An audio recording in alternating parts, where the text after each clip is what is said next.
Good morning. I have never been to a technology conference, and I know absolutely nothing about technology.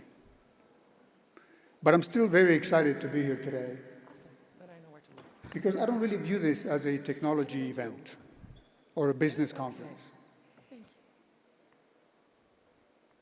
I view this conference and you, the next generation of Armenians, as critical to the successful future of our country.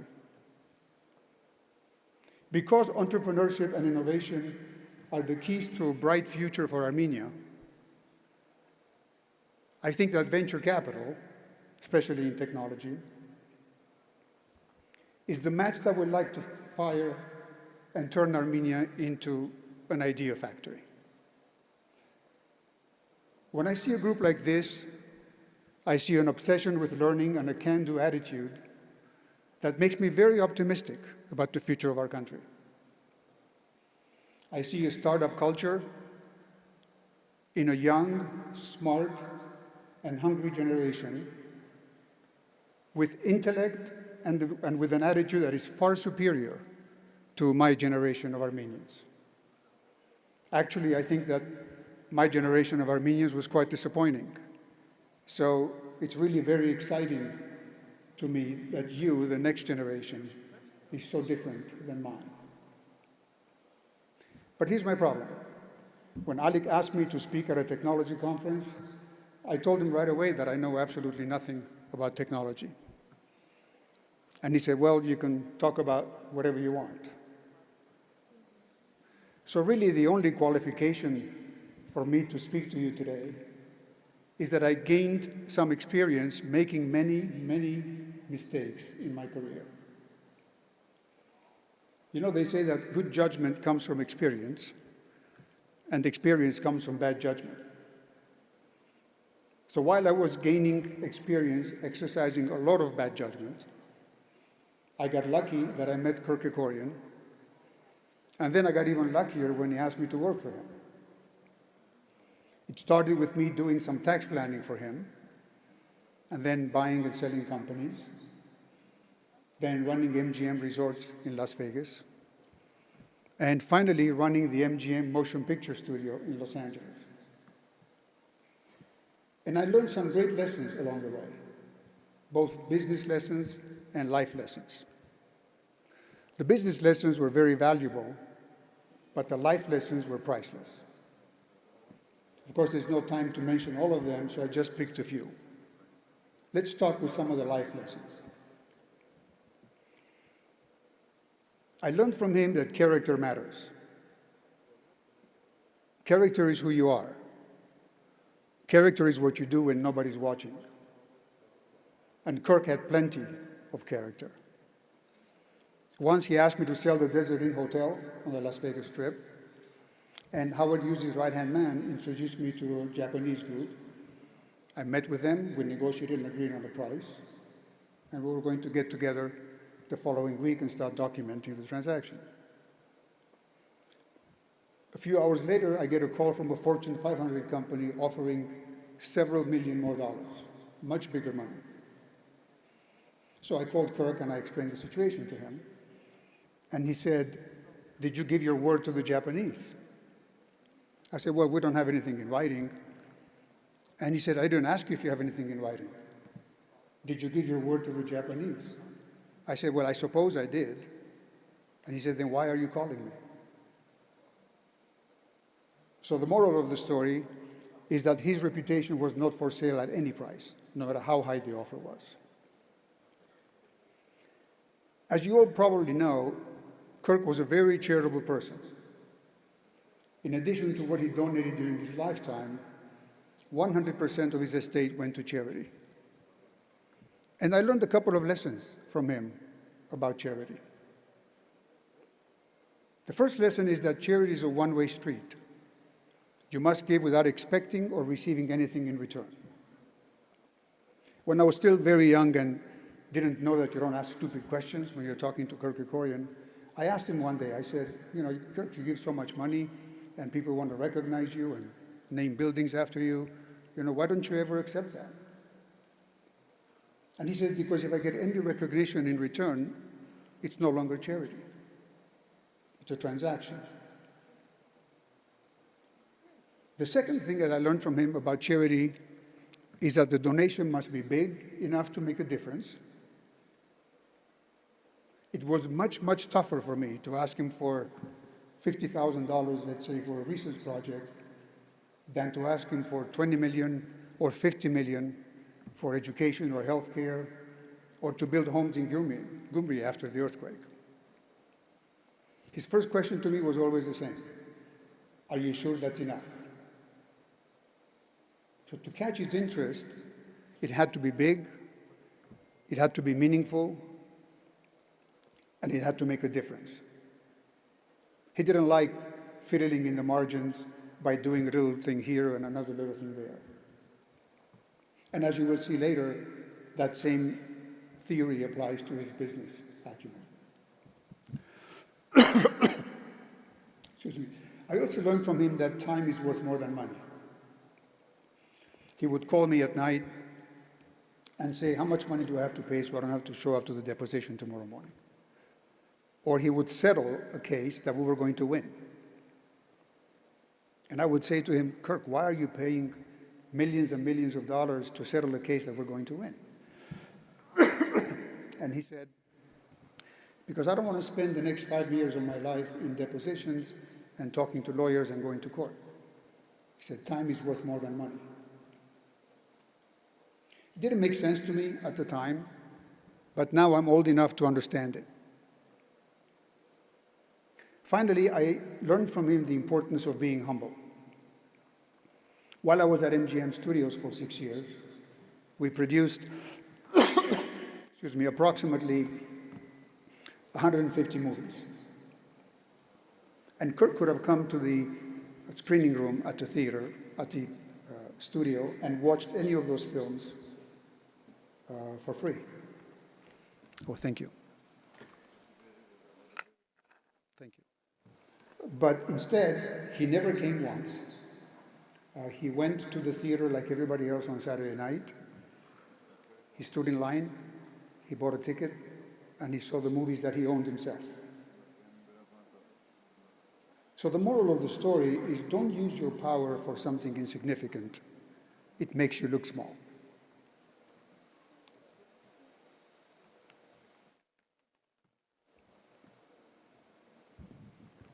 And Kirk treated everybody the same, regardless of their position. We used to play tennis at the Desert Inn Hotel, and once in a while, Robert Redford would show up to play tennis. And one day, Robert Redford said to the tennis pro, I would love to meet Kirk Kerkorian someday. Well, as it turned out, Kirk came to play tennis the following day, and the pro introduced him. A few minutes later, Robert Redford walked on the tennis court with his head down, totally dejected. And the pro said, what's the matter? And Redford said, I can't believe it. He didn't acknowledge the fact that I am the great Robert Redford. And the tennis pro said, you don't understand. Kirk is going to treat you exactly the same way that he's going to treat that clerk behind the desk. So these are some of the life lessons that I learned from Kirk.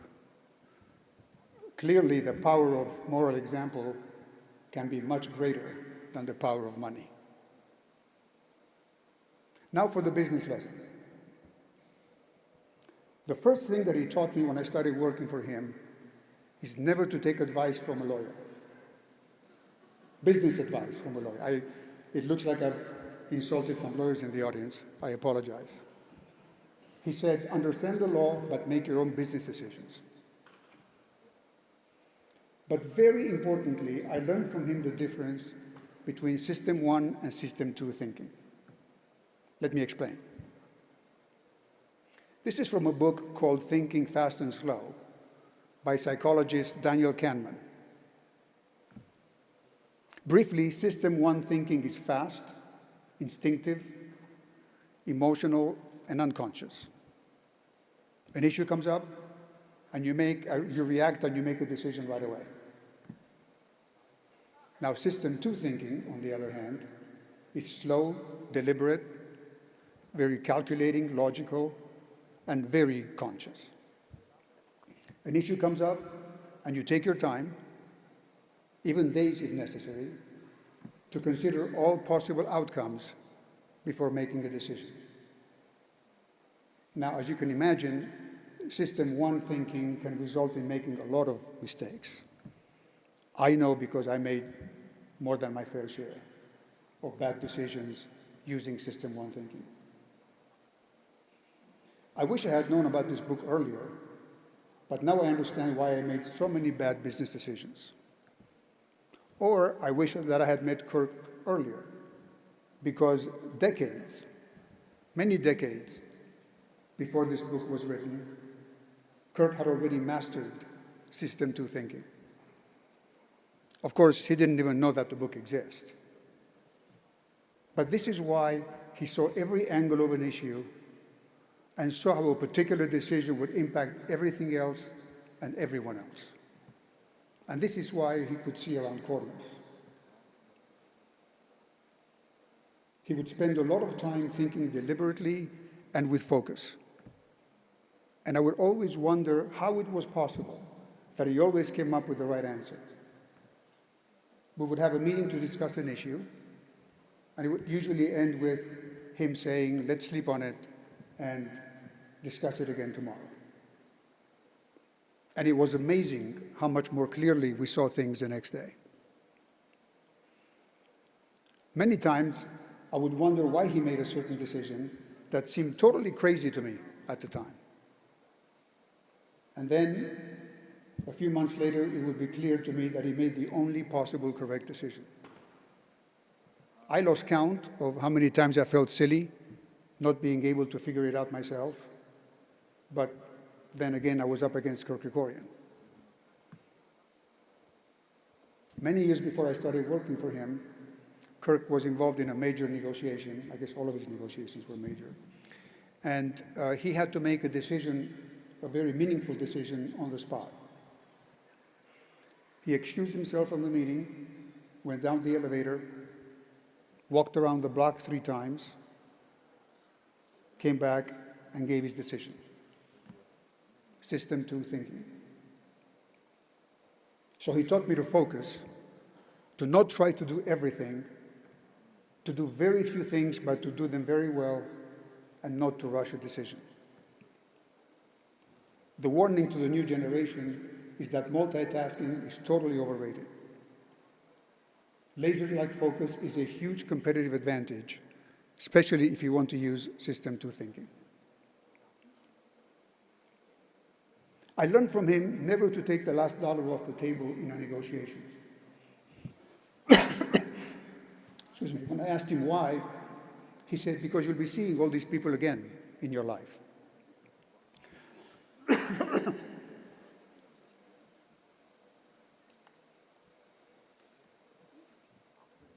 Once he assigned me this very delicate task of terminating the CEO of one of his public companies. So I met with the CEO and his lawyer and negotiated a settlement, and everybody was happy. 2 days later, Kirk called me and said, did you settle the case? I said, yes. He says, how much did you pay him? I told him, and he said, it's not enough. And I said, Kirk, CEO is happy, his lawyer is happy, and he said, I don't care, I'm not happy. Go back and give him some more money.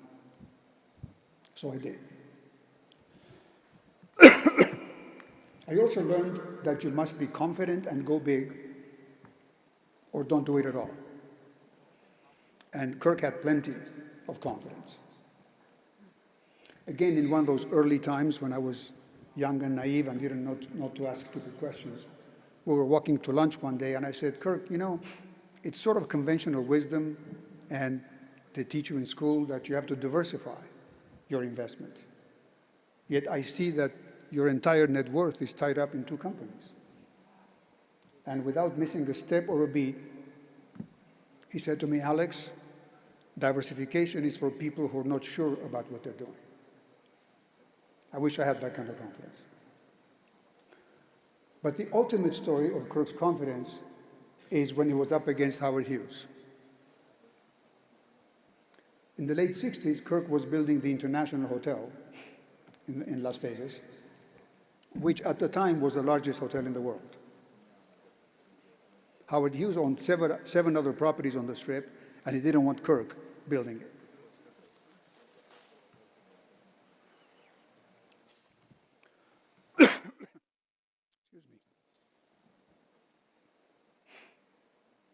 So Howard Hughes wrote these very longhand instructions to his right-hand man as to how to intimidate Kirk and how to pressure him not to build the International Hotel. I actually read the letters. And Howard Hughes was a very powerful man at the time. And Kirk never blinked. And Howard Hughes was later quoted as saying that Kirk Kerkorian is the only man that I was never able to either buy or break. I also learned that common sense is actually not very common. Kirk didn't have a formal education, but he had more common sense than anybody I've ever met. You can't learn it, you can't copy it, and you can't buy it. You either have it or you don't, and Kirk had plenty of it. His common sense was a lot more valuable than a degree from an Ivy League university. You know, it took me a long time, but I finally figured it out. Everyone else knew what, where, when, and how, but Kirk knew why.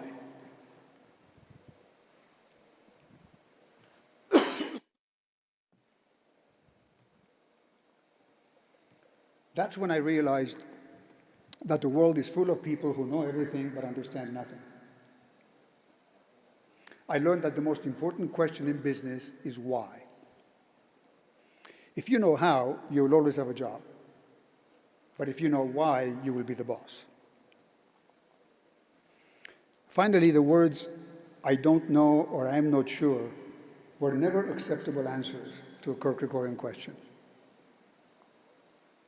So I had to learn the true meaning of excellence, including having to anticipate every possible question and actually know the correct answer. And I fell short many, many times. I was always out of my comfort zone, which is where all progress takes place. If you're in your comfort zone, you're actually accomplishing nothing. I learned that excellence literally means providing something that is the best, not just something that is better than most. You have to recognize the difference between adequate and excellent, and you just can't compromise. So whether it's with Kirk Kerkorian or generally in this fiercely competitive world, good enough is just not good enough. To attain excellence, you must care more than others think is wise. You must risk more than others think is safe. And you must dream more than others think is practical. And to attain excellence, attitude and motivation are far more important than IQ. The problem is that, just like common sense, you can't buy it, you can't learn it, and you can't copy it. You either have the right attitude and motivation, or you don't. You know, there are three types of people in this world. Those who make things happen, those who watch things happen, and those who wonder what happened. You have to decide which category you want to be in. And while you're deciding, remember that reputations are made by doing things that can't be done and actually doing them. Every one of us can lift ourselves into the ranks of the extraordinary, because success is not a matter of chance, it's a matter of choice. Now, because attitude and motivation are so important and yet cannot be taught, I want to leave you with this story. There was a carpenter who was ready to retire, and he told his employer, the contractor, of his plans to leave and spend more time with his wife and enjoying his grandchildren. He was really a very excellent employee, so the contractor was very sorry to see him go and asked him if he would please build just one more house as a personal favor to the contractor. So the carpenter reluctantly agreed, but in time it was clear that his heart was not in the work. He resorted to shoddy workmanship and used inferior products. It was really an unfortunate way to end a very dedicated career. When the work was finished, the employer came to inspect the house and handed the front door key to the carpenter. "This is your house," he said, "my gift to you." The carpenter was shocked. What a shame. If he had only known that he was building his own house, he would have done a much better job. And so it is with us. We build our lives one day at a time, often putting less than our best into the building. Then with a shock, we realize that we have to live in the house that we have just built. If we could do it all over again, we would do it much differently, but we can't go back. You are the carpenter. Your attitude and the choices you make today will build the house that you will live in tomorrow. So please build wisely. Thank you.